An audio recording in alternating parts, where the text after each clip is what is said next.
Hi, my name is Deepak Mishra, and I would like to say you namaste. My question is actually, I am an Hindu, and I have married a Muslim girl in India, and inshallah, she will be here in Saudi Arabia in coming next month. You know what? When I told her that I'll be going to visit Dr. Zakir Naik's speech, so she told, please don't go to him. He says bad about Shias, and she's a Shia actually.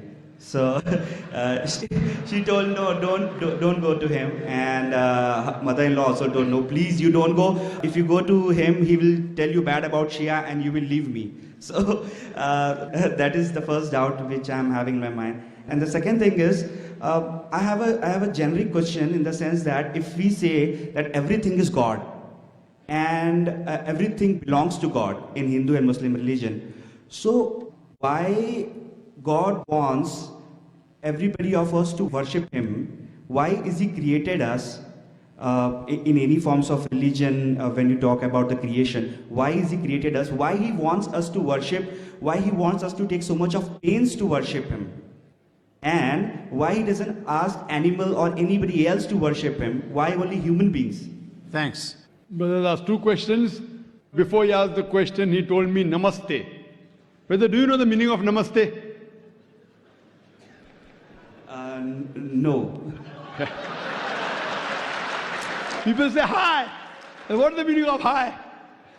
See, when I say assalamu alaikum wa rahmatullahi wa barakatuh, the meaning is may peace, blessings and mercy of Allah be on you. You told me namaste.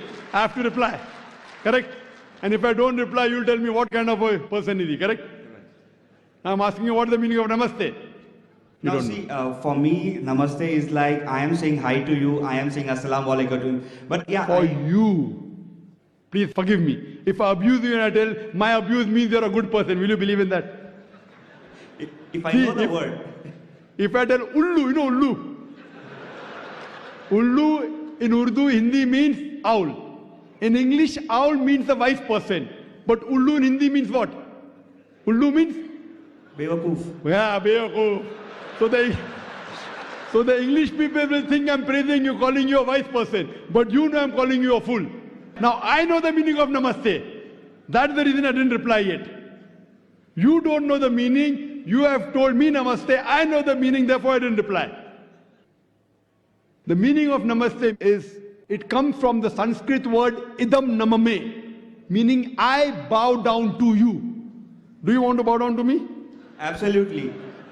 You can bow down to the person who is having so much of knowledge. That's right. According to you, you can bow down to a person of knowledge, but according to the Quran and according to Islam and most of the religions, you bow down to no one but Almighty God.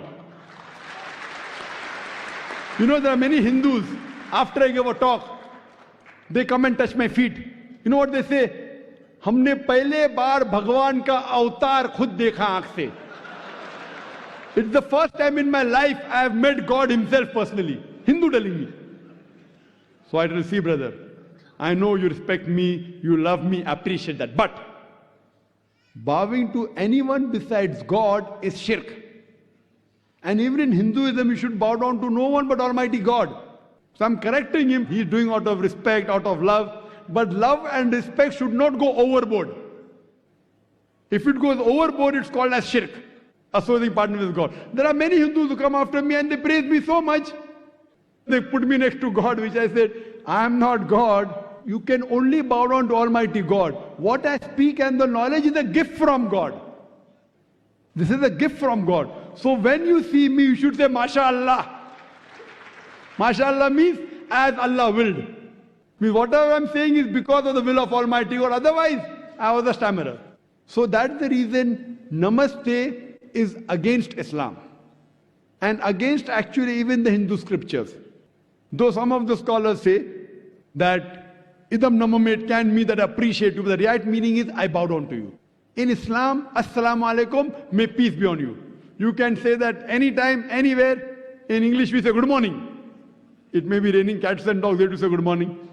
The person may have had a fight with his wife, someone says good morning, he has to wish back good morning. He is cursing in his heart that such a morning should never come. Yet he has to reply by good morning, good evening, good night. So best in Islam is Assalamu alaikum, may peace be on. And I wish you, because the Quran says in Surah Nisa, chapter 4, verse 86, that if anyone greets you courteously, wish back more courteously. That if anyone greets you courteously, wish back more courteously, or at least the same. So I am wishing you back Assalamu alaikum wa rahmatullahi wa barakatuh. May Allah's peace and mercy be on you, brother. Now coming back to your question. The first question you asked, that your fiancée or your wife? My wife. Wife, oh, you already married her. Fine, your wife told you not to come for my lecture because I'm against Shias, and yet you disobeyed her. You know, you love me so much. I appreciate that. But, you know why? The word Shia doesn't exist in the Quran. See, the Shia Sunni is not mentioned in the Quran. The Quran says in Surah Imran, chapter 3, verse number 103, وَاتَصِمُوا بِحَبْلِ اللَّهِ جَمِيعًا وَلَا تَفَرَّقُوا. Hold to the rope of Allah strongly and be not divided. We Muslims should hold to the rope of Allah strongly and be not divided. And Almighty God says in the Quran in Surah Anam, chapter number 6, verse number 159, that, O Prophet, anyone who makes sects in the religion of Islam, you have nothing to do with him. Allah will look after his affairs on the day of judgment. So making sects in the religion of Islam is prohibited. So anyone who divides the religion of Islam into sects, he is going away from Quran and Sunnah. So tell your wife that Dr. Zakir Naik said, there's nothing like Shia Sunni. Quran says, Atiullah wa Atiur Rasul. Obey Allah and obey the Messenger. What we have to do is we have to follow the Quran and the sayings, the authentic sayings of Prophet Muhammad, peace be upon him. And the only label you can give is Muslim. So I don't call myself Shia Sunni, I call myself Muslim. So you say today to your wife, I met Dr. Zakir Naik who calls themselves a Muslim. And I'm neither against Sunnis or neither against Shias. I tell all the Muslims, whatever name they call themselves, come back to Allah and His Rasul. Now, when I give answer, some of the Muslims who may be practicing things against the Quran and Sunnah may feel offended. So you ask your wife, are you following something against the Quran and Sunnah? If you are not, then why are you afraid of Dr. Zakir Naik? If you are, yes, you have to change and come back to Quran and Sunnah. Don't follow what Zakir says. Zakir is zero in Islam. Atiullah, Atiur Rasul. Obey Allah and obey the Messenger. So tell your wife, if she is following anything against the Quran and Sahih Hadith, then she has to rectify herself. She should call herself a Muslim because the word Shia is nowhere mentioned in the Quran. But I do appreciate that you love your wife, but you love me also, mashallah. Therefore I have come for my talk. Now coming to your second question, that why has God created us? And why does God want us to worship Him? Why doesn't He ask the animals to worship Him? Now regarding your question, why does God want us to worship? I've already given the answer earlier. I think you came late, I don't know. That we worship God, we praise Him. People ask me, why do you say Allahu Akbar? Why you have to pray to God? I said, see, in Islam, whether we pray to God or not, it makes no difference to Allah subhanahu wa ta'ala. When I say Allahu Akbar, Allah is the greatest, He's already the greatest. By me saying Allahu Akbar, He won't become greater. Why do we say? You know why do we say? Because when I praise anyone, whenever I call anyone great, it's a human tendency, I try and follow His commandments. So the reason we praise Allah is not so that He becomes greater. When we praise Allah, the moment we praise Him, whatever commandments He gives in the Quran, we follow it. So first we have to identify who is our Almighty God. And then what He says we have to follow. That is the reason Muslim means a person who submits his will to Almighty God. Quran mentions in Surah Dariyat, chapter 51, verse 56, that we have created the jinn and the men not but to worship me. Almighty God has created us to worship Him. And the reason He wants us to worship Him, because He has given us the criteria. This is the instruction manual for the human being, the good and bad for the human being. Now when we worship Him, when we praise Him, but naturally we have to follow His commandments. And when we follow the commandments of Almighty God, it is beneficial for us. Like for example, when you go to a doctor and the doctor gives you prescription, do you follow his prescription or not? Yes. Yes. Why? Because you're sick. He's a doctor. Similarly, Almighty God has prescribed us in the Quran and the Sahih Hadith what is good and bad for the human beings. When we praise Him, when we worship Him, but naturally we follow his commandments. If you don't believe the person is a doctor, and if he gives you a prescription, will you follow it? No. So when you appreciate the doctor, you will follow his prescription. That's the reason we praise Almighty God and we worship him, so that we can be good practicing human beings. You ask the question, why don't the animals worship him? Our beloved Prophet Muhammad Sallallahu Alaihi Wasallam, he said that in Islam, all the other creations, except for the human beings and the jinn, they have a free will. All the other creations, they don't have a free will. The angels don't have a free will.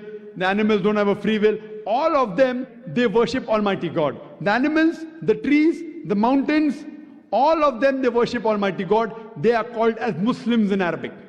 The jinn and the human beings, Almighty God has given us a free will. We can either follow him or disobey him.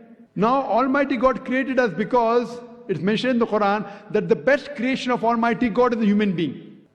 Besides our form and our body and the intelligence, he has given us a free will. We can either obey him or disobey him. Now, after he's given us a free will, he wants to analyze whether do we obey him or not. All the other creatures like animals, trees, they have no free will. So it's nothing great that they worship Almighty God. It's good, alhamdulillah. But after a free will has been given to the human beings, as the Quran says in Surah Mulk, chapter number 16, verse number 2, Allazi khalaqal mauta wal hayata. It's Allah who has given you death and life to test which of you is good in deeds. So this life is a test for us for the hereafter. So after the free will has been given to us, you can either worship him or not worship him. If you worship him, then you're following the commandment of God. You can have alcohol, you cannot have alcohol. If you don't have alcohol, then you're following his commandment. So in this way, Almighty God has given you the do's and don'ts, very few. The remaining thing, everything is optional on you. So these few do's and don'ts, if you take care of it, you are following the commandments, you're worshipping him, and you will pass this test. This life is a test for the hereafter. Hope that answers the question, brother. Thank you.